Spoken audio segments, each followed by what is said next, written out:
I'm Corinne, and this is Free Press Fail. Top news of the week, definitely impeachment again, but this time, good news, the president was acquitted. Of course, right before he was, Mitt Romney had to express his disapproval and break ranks with the Republican Party once again so that he could vote against Trump on only one of the articles of impeachment, which is just, he's halfway in, halfway out of everything, is he not? But he proved again why we can never have a never Trumper, ever. No matter what, they will always turn on us because he really favors the Washington establishment over anybody trying to get things done. And it just makes me sad because I'll just never get the hours back that I spent campaigning for him. And now I have to spend so many more hours atoning for my sin against the party. I thought Mitt was our best option, guys, but it turns out that he's actually like the worst, and I hate him. But he was made to look like a complete idiot because, of course, the president is not impeached. And I think he cried along with Politico, who had the headlines, Donald Trump did not get everything he wanted this week.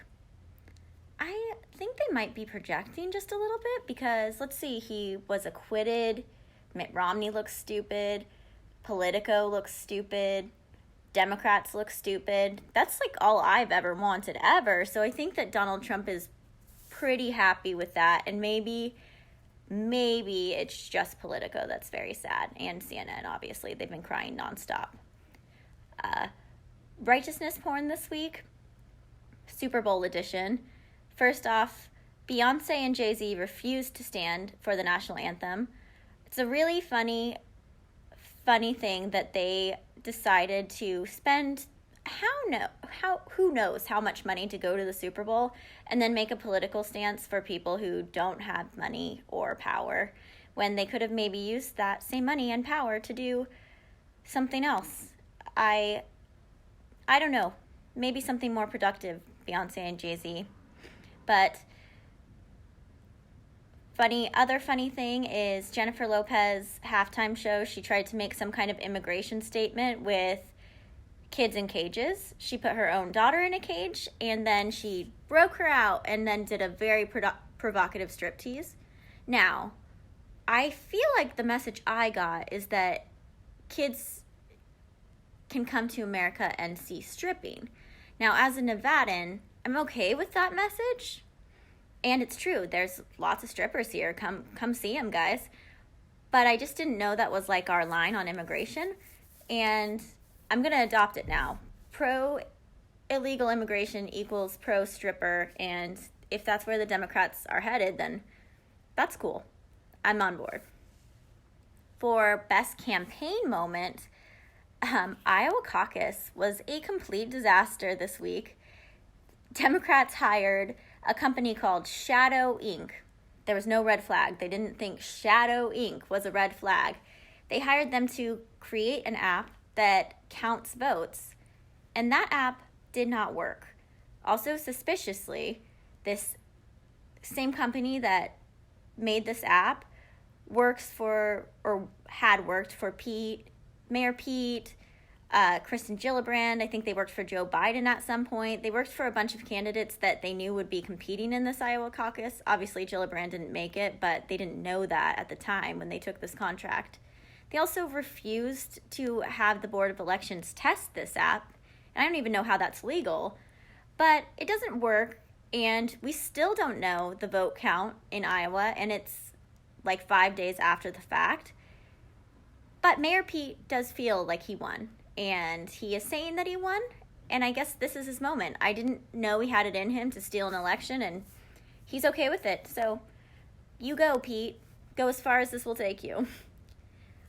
Best MAGA moment of the week, definitely State of the Union, though the acquittal was a really good one too. State of the Union was amazing. I love how it was set up. The energy was great. I loved that the whole floor was screaming 4 more years the second the president walked out. That's my kind of crowd, really spoke to me. Then first half, all stats, like economic boom, unemployment down, jobs up, energy production up, stats, boom. And then the second half was just like an emotional roller coaster. I just could not stop crying. It's like, this is a premature baby that survived. This little kid has a dream of joining the Space Force. Here's a military family reunited. And on top of that, we are giving hero Rush Limbaugh the Presidential Medal of Freedom. I just did not stop crying the whole time. It was both entertaining and touching. I loved it, and I thought it was one of Trump's most presidential speeches that I've ever seen. Also, as a side note, so good that we have somebody in office who will recognize Rush Limbaugh at this time. You know, he just had announced that he has advanced lung cancer, and of course liberals are taking this time to just trash him more because they just cannot stand anybody who has a different opinion than them. But the president was like standing up to the haters, going to give him the Presidential Medal of Freedom. He deserves it for all the hard work he has done, and I completely agree. I know my entire career has been influenced by Rush, the way that I talk to people, the way that I write, and I'm so glad that it was recognized and that no one backed down to the political pressure not to do something like that, because Rush deserves it. I know I wouldn't be here without him, and everyone I follow on Twitter wouldn't be here without him, and he is the reason that our movement has a future. So love to see him honored, and I hope he gets better soon. And that's all I have for this week. I'll see you next time.